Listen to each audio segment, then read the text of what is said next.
Hey guys, this will be video 2 for the how to do a 6120 conversion from a double anniversary or some of the other Gretsch lines. And I even kind of jokingly titled in the first video, or if you got a Gibson L5, I can show you how to convert it into a 6120 as well.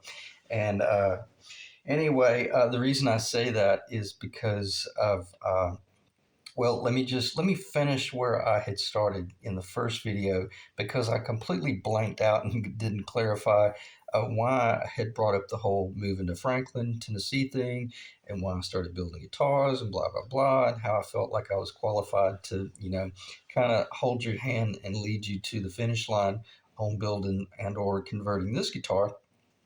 And I completely blacked out and or blanked out and forgot to mention that when I was in Tennessee and I started getting really serious about you know doing the guitar building, I purchased the Robert Benedetto vocational video series, and I studied the video series so much so that I was literally having dreams about the like being in the shop with Benedetto. I think if I met the guy right now, it'd probably be like meeting a long lost uncle.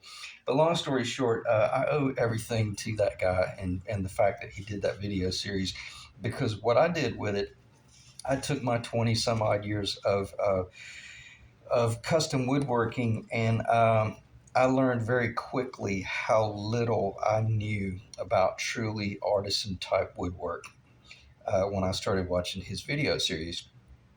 And I came right out of the gate, and I bought a ton of European spruce, European maples, high quality rosewoods, you name it. I was ready to change the world.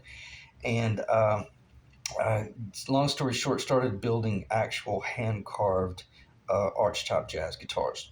And this was in early 2002, 2000, no, 2003 when I started selling those guitars. And it took me about 6 months to build the first one, and it took about 3 months to build the second one. And it got to the point to where I figured it out, and I was doing quite well. And I really thought that was the answer. That I was going to do the songwriting and the music stuff on the side, and I was just going to start building guitars, man, because those things were selling anywhere from uh, well, let me just say multiple thousands of dollars, but I wasn't, bringing home, the money like the big players were. But I was making plenty of money at it, enough to fund continuing to do it, or if a $300 Bigsby popped up on eBay, man, I snatched it up so fast your head would spin. It got to the point to where I was, anytime something popped up, I was usually the highest bidder on everything Gretsch and or Bigsby. And so the reason I kind of brought up the whole L5 thing was the fact that, and I may be wrong here, I'm pretty certain that the L5 Gibson is an authentic European spruce top. So it's a hand carved top, just like the Gretsch.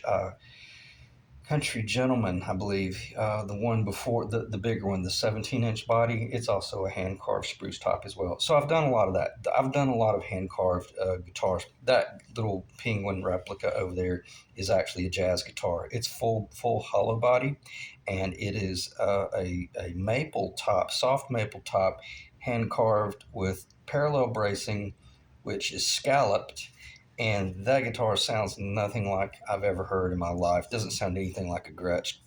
It's very dark, very warm. So I'm going to reel myself back in.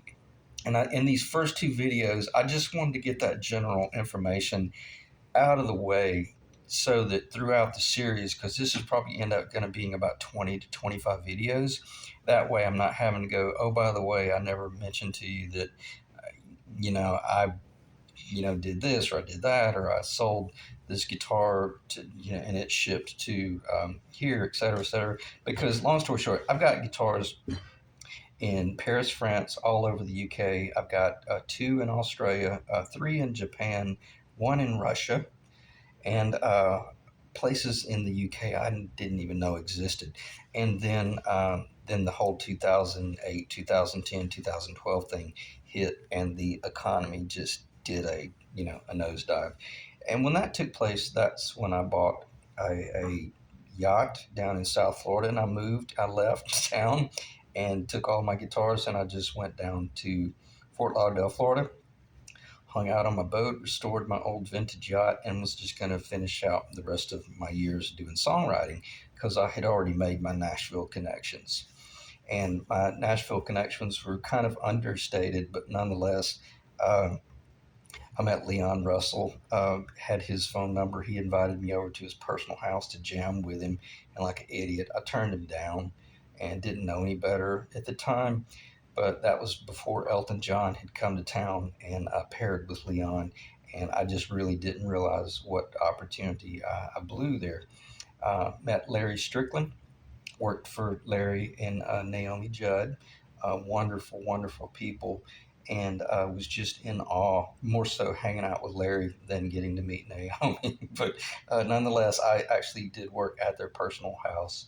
And they were great people. Met Ashley; she's a really sweet girl as well.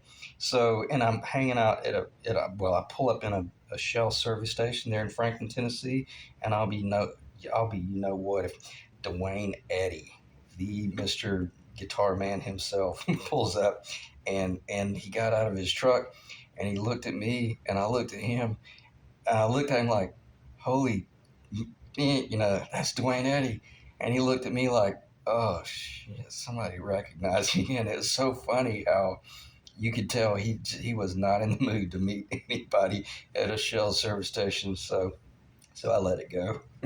Anyway, but it was really cool living up there in Franklin, and I've still got all those contacts, and just oh man, just I could just talk for hours about guys that have toured with Donna Summers and Barry Manilow, and I just like the whole it's amazing. Taylor's not Taylor Swift, but the whole other the typical acts like the Taylor Swifts and stuff like that. But it was so amazing how you're in a studio and somebody walks in, you go, you know who that is, don't you? It's like, yeah, that's the guy that did and was had the number one song in 1987, and you're sitting there drinking a Coke with him and eating a ham sandwich, and you're just pinching yourself.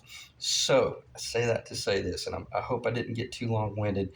I just want to let you know that I've got a real heart for the music industry, and guys like the Brian Setzer types that kept this guitar alive and kept this whole thing going. And I just want to do my part to try to keep it going as well, whether it be from a songwriting standpoint or from restoring these guitars, keeping them alive, or maybe sparking a little bit of interest in you guys in the YouTube world to keep your eye on YouTube and watch. On eBay. And if you see something like this pop up for 200 or 300 bucks, snatch it up, because if you don't, I'll be right behind you, and I'll be the one that snatches it up, and I can show you how to take a two, three, four, or $500 guitar, and with a little bit of time and a little bit of effort, and a little bit of luck, you trip up on something like that for near nothing, and then you're one step closer to the exact bridge that Setzer himself was playing back in the '80s when he was bringing the stuff back alive. All right, so let me check the time.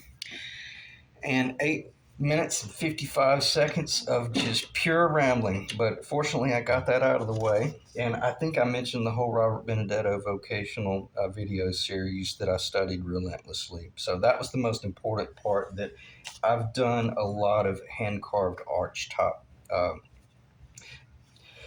excuse me, guitar building. So I'm very much qualified to do that. And if you can do that, then you can do these plywood guitars, because that's about all they are. They're just three ply, sometimes five. I think 7 ply in the newer ones. But what I guess, if anything, probably the reason that I'm doing this video series, because this is my personal guitar that has been sitting on the shelf for way, way too long. I need to just turn off the camera and finish this guitar so that I can get up to Nashville, get up to Franklin, go in the studio with some of my buddies and do some recording. But I want to do the video series because I know there's one or two guys out there, if not 100, just like me, that has an adoration for this guitar, as quirky as it is.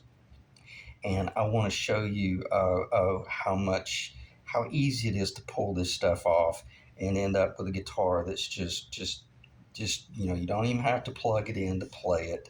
You can play it just like an acoustic guitar and get just as much enjoyment, sometimes quite frankly, if not more, because you hear the true nuances of the guitar body, because these F holes are very open and the guitar really breathes, and so much so that it's almost hang out in your own personal bathroom, sitting on the edge of the bathtub, and you'll just be in a state of bliss. The music that you'll be hearing right there in your own home. So then, man, plug them into a Fender DeVille or a Hot Rod Deluxe or a Blues Deluxe, and just peel the paint off the walls. All right, let me check the time again before I end up talking about nothing but rockabilly, because we need to restore a guitar here, and where I'm going with this, and I'm not losing my train of thought.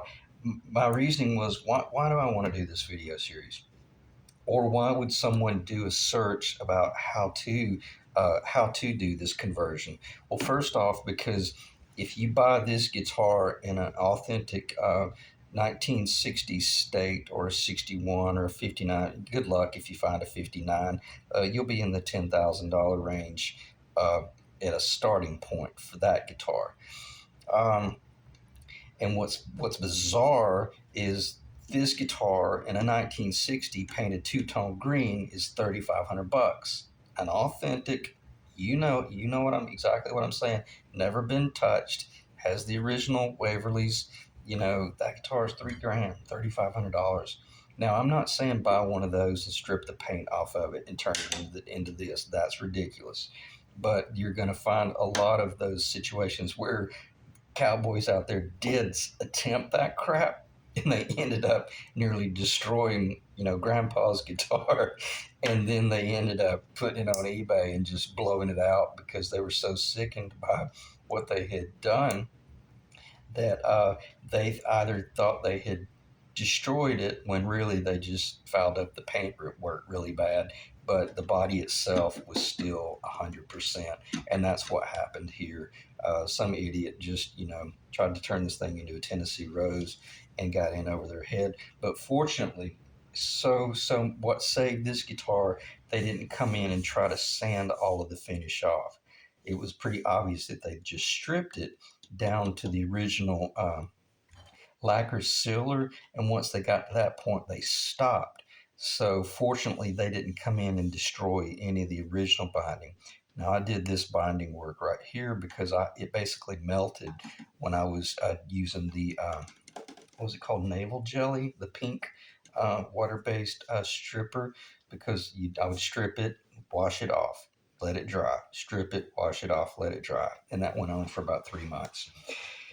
So again, we're sitting here and I'm doing this video for one or two people out there, maybe 100, that they're trying to save grandpa's guitar before he gets home from vacation, and or they're just trying to take a guitar that they got off eBay, or that you got off eBay for, you pick your number, because we'll all justify our expenses accordingly, and you're wanting to turn it into a guitar that sounds and plays identical to the exact guitar that Setzer himself changed the world with, or at a minimum brought rockabilly back. And you're going to hear me talk about Setzer a lot because probably bar none, the most underrated artist and music industry professional ever. And we all know he's a phenomenal guitar player. And I would be so, I actually met him once. I shook his hand. He's a super, super cool guy. But long story short, I would be so honored if he tripped up on this video series, even because I think what I say is going to resonate with him, and those of you guys out there that are my age. that man, what he did in the '80s in a world of boys wearing makeup and Billy Idol slapping, beautiful young women on the ass in the videos. It was like soft porn. And then here comes the Stray Cats playing Americana rockabilly. It was just brilliant, and that was not choreographed. That they really, those guys really were the real thing. And I have to use a cough drop because I don't talk much. But nonetheless, I think we all admired the fact that when, Steve Stevens, which is probably my second favorite guitarist in the whole world, had the Edward Scissor hair hands and he was playing the wild ass, guitars. And trust me, it wasn't as a phenomenal guitarist. Here comes Setzer with the cowboy guitar like Chet Atkins, and I just was just. Perfect. It was such an incredible balance there. So get on eBay, see if you can find somebody's grandpa's guitar, and you'll be shocked at what you can still find. These are gold Waverleys. And I think if you're watching this video, you know what that is. I got a whole set of gold Waverleys with all the mounting hardware for $17. Okay. I got gold Filtertrons for this guitar for under $50 they pick up. They had no idea what they had and what they were selling. So that's one of the reasons why I wanted to do this video series as well. And I don't care if we really don't cover much technical ground, because I will go into this stuff in a little while about how, this is a 1963, came off a 6120. But and I'll show it briefly just in the event my camera cuts me off. But I mean, how often do you see that? Let me check this, make sure it's in the camera. Part of me is like, I would almost want to leave that on there just to prove that it really is exactly what's under that cover. And we all know exactly what that is. That is amazing. That's what that is. And what is that? How hard would that be to find? Okay, so those are 1963. So I say that to say this. These would be of the same caliber in the stock from the late 50s, probably. And nonetheless, so it's pretty cool when you can trip up on stuff like that. That's very rare to find that opportunity, because in early 2004, 2006, maybe, I paid $500 for these two. These are patent applied for. They're authentic. That's authentic as well. But nonetheless, over time, you'll be watching, items pop up, and you'll see a Bigsby. I didn't pay that much for this one, and I rarely pay much anymore, because every now and then a phenomenal deal will still pop up. Okay, so let me check the time again. 18 minutes, and I'm gonna try to basically just explain what I'm gonna do in this video series. And but I really wanted to get the whole moving to Tennessee thing out behind me, so that I can truly move forward and say this is what I want to do. I know there's a lot of guys out there that have an inkling to pull this stuff off, and they don't really know if it can be done or should be done. Um, and I would respond to that. It just depends on what you have to pay for your parts to get there. And if you've been a woodworker for most of your life, let's say you've done a lot of cabinet work, and you're really comfortable with the miter saw, you're really comfortable with the table saw, then if you don't have a neck, then I can show you how to build a neck. And if you want it to be an L5, well, then there's your L5, basically right there. Okay, or you want it to look like a Gretsch, well, there's your Gretsch right there. And I say all that to say this, or you could do a custom profile. Okay, so how much wood is here and how much materials is here? $100 maybe, if that, not even that. But 90% of it is just time, time, time. Okay, so so you can see, when you just kind of look at these things together, obviously you wouldn't be running that Bixby with an L5. You'd be running this Bixby right here. So you kind of see from an industrial design standpoint how these things very quickly echo the 50s Americana and the whole thing that we were doing here in the States. Paul Bigsby designing this animal back in the, I guess, the late 40s, early 50s. And then this profile's been around, gosh, forever. Whenever Gibson introduced it and really modified that, because that big fat custom profile, I think it was used on the L5 first. And I don't know my Gibson history very much, but nonetheless, I'm not going to bloviate or pretend like I do. If I know something, I'll let you know if I'm pretty confident about it, or see how good that looks on there. Or if not, I won't. I'm not going to BS anybody. Even that looks great. And see, I will say this: this Bigsby would have been used on the 1958 or prior, because my 57 6120, that's the Bigsby, and it was original. It had the original Bigsby on it. It was that the B6. These are both B6, but this Bigsby was introduced in 1959. I may be wrong about that. It might have been introduced in late 1958, but I know that's why when you see the early pictures of Brian Setzer and the Bigsby he was running was the 59 had this configuration, but that's when Gretsch had received the signature Bigsby. Okay, it's the same. It's the exact same thing. There's nothing about it that's thinner, thicker. The hinge is different, and I personally think the hinge on the B6 in my left hand looks better on the big body guitars, but this did work out fairly nicely once they thinned out the body to 2 1/4 later on. Okay, I'm gonna stop talking about that kind of stuff because I don't want it. This ain't about me giving a Gretsch history lesson, because if anybody's tripped up on this video series and they're really serious about it, they're probably more knowledgeable, or at least they're more current about these things than I am.